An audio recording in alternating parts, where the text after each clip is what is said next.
Youssef Ouedraogo, journaliste culturel, est notre invité de ce jour. Avec lui, nous parlons aujourd'hui du journalisme culturel, rôle, responsabilité et enjeux contemporains. Bonjour et bienvenue Youssef Ouedraogo. Oui, bonjour M. Cabo. Et toujours le même plaisir. Alors déjà pour commencer, comment est-ce qu'on pourrait définir le journalisme culturel ? Oui, je crois qu'il y avait la nécessité pour nous qui pratiquons donc ce métier depuis de longues années maintenant d'apporter des précisions parce qu'on entend journaliste culturel, qu'est-ce qu'on met à l'intérieur, comment nous pouvons véritablement circonscrire en fait cette profession en mettant un contenu plus clair pour les gens. Alors, vous savez, lorsqu'on parle de la culture, partons d'abord du fait que la culture a une définition qui a été acceptée de tous, que l'UNESCO a donné, qui est que la culture est l'ensemble donc de traits distinctifs, matériels, spirituels, intellectuels et affectifs qui caractérisent donc un groupe social. Outre donc les arts, les lettres et les sciences, la culture englobe aussi, si vous voulez, les systèmes donc de valeurs, les pensées, les modes de pensée, mais aussi certains éléments qui prennent en compte les croyances et les traditions. Donc, si on part de cette définition globale donc de l'UNESCO, on peut dire que le journaliste culturel, c'est celui-là qui, dans la pratique donc de sa profession, traite donc les questions liées à la culture et les arts. Alors, mais si vous voulez, la définition qu'on peut peut-être donner du journaliste culturel, c'est ce journaliste-là qui fait un journalisme thématique sur la culture et ses manifestations basées évidemment sur les principes donc, du journalisme qui est la véracité, la contextualisation et puis c'est de l'éthique et la déontologie. Maintenant, si nous ramenons ça dans le contexte du Burkina, est-ce que nous avons des écoles véritablement qui forment des journalistes spécialisés dans le domaine de la culture, d'où la problématique ce matin. Justement, quand on prend la terminologie, l'appellation journaliste culturel, est-ce qu'il correspond à une sorte de spécialisation ou est-ce par abus de langage que l'on dit journaliste culturel? Bon, ailleurs, il y a une spécialisation. Vous savez, on est d'abord journaliste et puis ensuite, on se spécialise dans le domaine de la culture, mais vous savez que la culture est suffisamment vaste.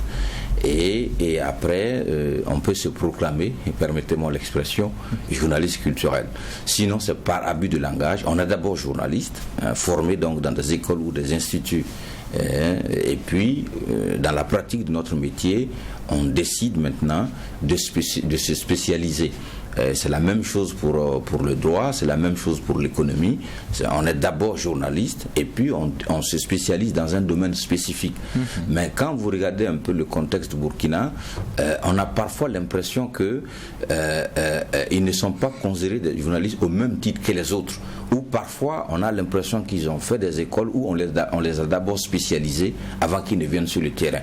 Et c'est pourquoi il y a eu un moment où moi personnellement, quand je vais sur des plateaux et on me qualifie de journaliste culturel, je dis non, je suis d'abord un journaliste et puis ensuite je me spécialise dans le domaine de la culture.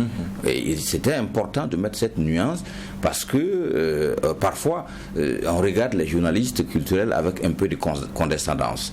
Alors pourquoi? Parce qu'on estime que beaucoup ont appris sur le tas, beaucoup ne sont pas forcément passés par des écoles de journalisme et ils pratiquent donc le métier. Alors que vous avez beaucoup de journalistes qui ont fait les meilleures écoles de journalisme, qui ont fait des instituts et qui ont décidé de se spécialiser donc dans le domaine de la culture. Et donc, ils sont des journalistes au même titre que les autres. Maintenant, c'est une question de spécialisation. Pourquoi est-ce que ça revêt d'un air un peu frustrant pour le journaliste culturel quand on sait qu'il y a aussi le journaliste sportif, mais il ne se plaigne pas? Non, c'est pas qu'il se plaigne, mais c'est quelle est la place en fait de ce métier dans nos organes respectifs. C'est la place qu'on accorde peut-être aux journalistes culturels qui fait que parfois on a l'impression qu'ils font du journalisme mineur. J'ai d'ailleurs écrit même un article sur la question montrant en fait que dans nos organes de presse, le journaliste culturel n'a pas forcément la même place que le journaliste qui aborde des questions politiques, que le journaliste qui aborde des questions donc de sport, que le journaliste qui aborde des questions donc économiques. Et c'est la raison pour laquelle, moi, en tant qu'observateur depuis plus de 20 ans dans ce métier, vous avez vu des journalistes qui ont commencé d'abord par la culture et qui, dans l'évolution de leur carrière, ont donc décidé à un moment donné de laisser tomber la culture pour traiter d'autres questions. Vous voyez, parce que on a l'impression, en tout cas dans le contexte du Burkina, que quand tu es journaliste culturel, on ne te place pas à la même enseigne que les autres. Tu fais du journalisme qualifié donc de mineur. Vous voyez, et donc parfois il y a une sorte de frustration pour ceux qui pratiquent donc ce corps en termes de spécialisation. Quand on prend un peu les événements que l'on retrouve au Burkina, quand on prend les différents faits marquants, lorsqu'il y a élection, il y a les journalistes spécialisés au plan politique auxquels on accorde une certaine place. Quand on prend la Coupe d'Afrique des Nations qui se déroule en ce moment, dans tous les médias, vous verrez que les journalistes sportifs sont beaucoup plus en vogue. Pendant le FESPACO, pendant le CIAO, la part belle est donnée aux journalistes culturels également. Là, c'était un commentaire que je faisais pour dire, est-ce que aussi, ce n'est pas en fonction de chaque événement aussi que la place dans le média est accordée aux journalistes spécialisés dans le domaine en question. Pour en venir à une autre question, aujourd'hui, quelles sont les compétences par rapport aux journalistes culturels qu'un journaliste qui voudrait se faire connaître au niveau du traitement de tout ce qu'il y a comme activité culturelle, activité liée à l'art, devrait avoir? Alors moi, vous savez pourquoi moi j'aime votre plateau, parce que il y a des questions qui me permettent véritablement d'aborder un certain nombre d'éléments. Avant de répondre, donc je prends un peu votre développement.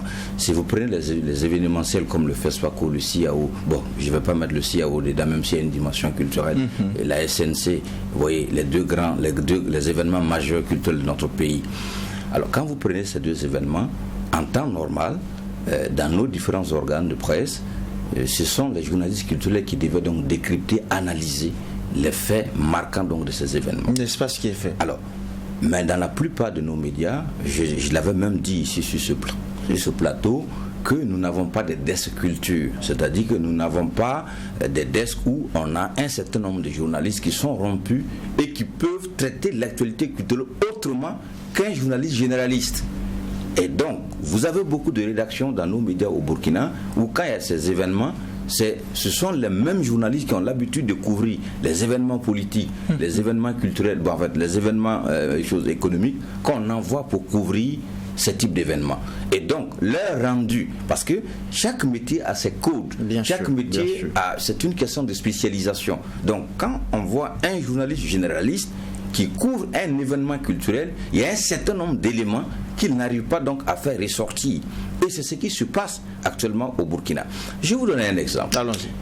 Un journaliste d'une rédaction que je tairai le nom est allé couvrir une conférence de presse et l'artiste, au cours de la conférence de presse, on a dit que c'est le dernier album de l'artiste en date.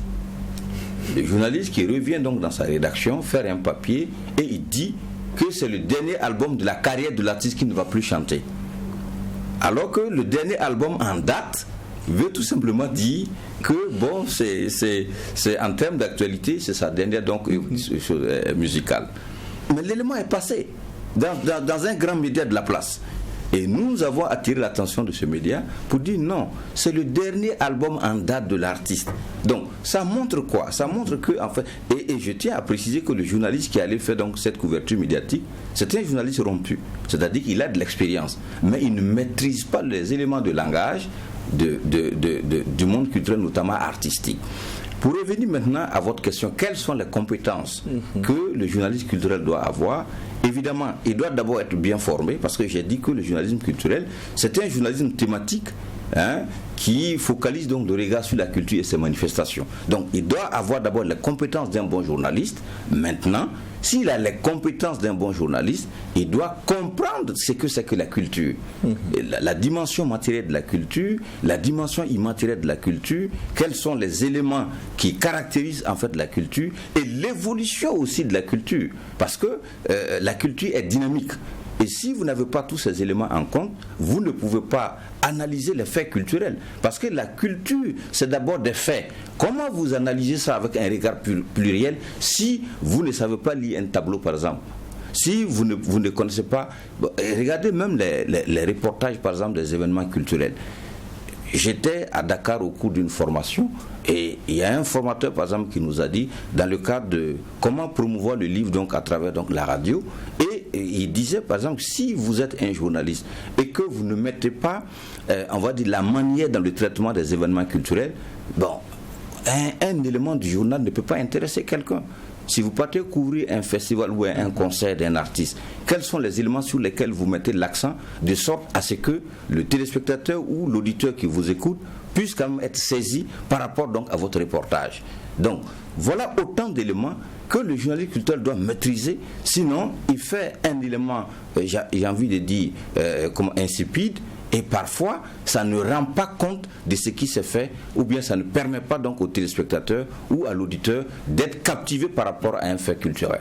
M'appuyant sur ce dernier développement que vous apportez, est-ce qu'à la lumière de vos connaissances par rapport au traitement de tout ce qui est activité culturelle par les journalistes culturels aujourd'hui, est-ce qu'on pourrait dire que l'université et l'expérience suffisent à légitimer un journaliste culturel? Alors, si nous prenons le contexte du Burkina, vous avez beaucoup de journalistes qui s'intéressent à la culture, qui ont peut-être eu un avantage de faire par exemple des disciplines ou des matières à l'université qui ont un rapport avec la culture. Généralement le département de lettres modernes. Si vous sortez du département de lettres modernes ou encore de la sociologie, c'est-à-dire vous avez un peu d'avance par rapport à quelqu'un qui n'a pas fait ces disciplines. Alors parce qu'en lettres modernes, vous allez pouvoir avoir la possibilité donc de toucher donc les faits culturels, de comprendre l'univers culturel du Burkina et même du continent africain à travers donc avant maintenant d'être journaliste. Et donc vous êtes plus à l'aise. C'est la même chose aussi pour la sociologie. Mais si vous avez peut-être fait des études uniquement en journalisme, ou bien vous avez fait peut-être une autre discipline qui n'a rien à voir avec la culture, et vous commencez maintenant à vous spécialiser, en ce moment, vous devenez un journaliste. En fait, c'est par la spécialisation ou par la pratique que vous commencez donc à emmagasiner un certain nombre de savoirs. Et là encore, c'est plus difficile, parce qu'il vous faut assez de temps pour comprendre ce que c'est que le théâtre, pour comprendre ce que c'est que la musique, etc., etc. Donc ce qui est important aujourd'hui dans nos pays, notamment un pays comme le Burkina, qui se dit donc puissance culturelle, carrefour donc culturel du continent, c'est de voir comment nous pouvons, au niveau donc des départements de journalisme, créer peut-être des filières du journalisme culturel, et amener donc les praticiens, amener donc des acteurs culturels rompus pour que ces gens-là puissent donner des formations à ces journalistes-là. Pour vous, c'est important d'en arriver. Oui, c'est important parce que si vous prenez un pays comme le Burkina Faso, nous l'avons dit, au niveau de la diplomatie culturelle, au niveau donc de l'image que nous voulons projeter du Burkina, c'est une puissance culturelle. Mais si le Burkina est une puissance culturelle, il faut qu'on ait des journalistes aussi puissants qui peuvent décrypter les faits culturels et qui peuvent vendre l'image du pays à travers l'interprétation des événements qu'ils font et l'analyse critique de ces événements qu'ils font. Mais si nous n'avons pas ce type de journalistes, évidemment, des événements comme le FESPACO, comme la SNC et autres, je ne dirais pas vont passer inaperçus, mais ne pourront pas atteindre leurs objectifs en termes donc de couverture ou de traitement liés donc à l'information. Quand on prend aujourd'hui le journaliste culturel, et je prendrai même l'exemple pour vous, est-ce que le journaliste culturel aujourd'hui est un médiateur, un promoteur ou tout simplement un analyste critique?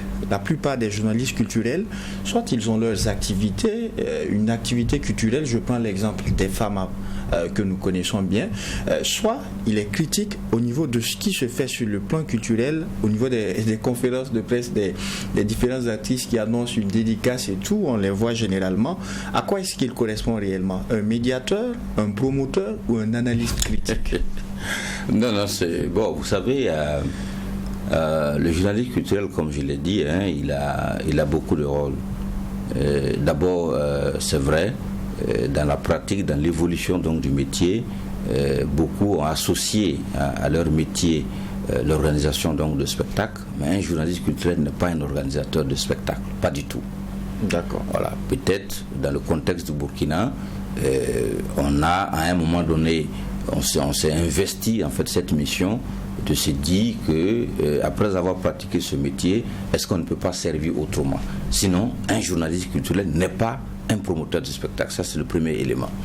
Un journaliste culturel n'est pas un attaché de presse ou un attaché donc culturel d'un projet. Non. Le journaliste culturel, d'abord, son premier rôle, c'est de rendre accessible l'information. Le deuxième rôle d'un journaliste culturel, c'est de porter un regard critique, pas une critique négative forcément, c'est-à-dire amener les gens à comprendre les contours, les profondeurs d'un événement, d'un concert ou d'une manifestation. Le troisième rôle pour les journalistes culturels, c'est de jouer le rôle de médiateur. Et le médiateur ici, c'est celui-là qui est entre le public et l'artiste.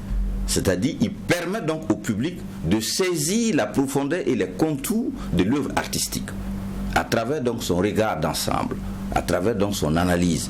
Et l'autre rôle aussi qu'il joue, c'est la question donc de la sensibilisation et de l'éducation. Parce que la culture est vaste. Comment le journaliste culturel peut aider la société à comprendre les mécanismes, à comprendre les phénomènes sociaux? C'est ça aussi son rôle. À l'université, un professeur nous avait dit que le journaliste culturel est un acteur de progrès.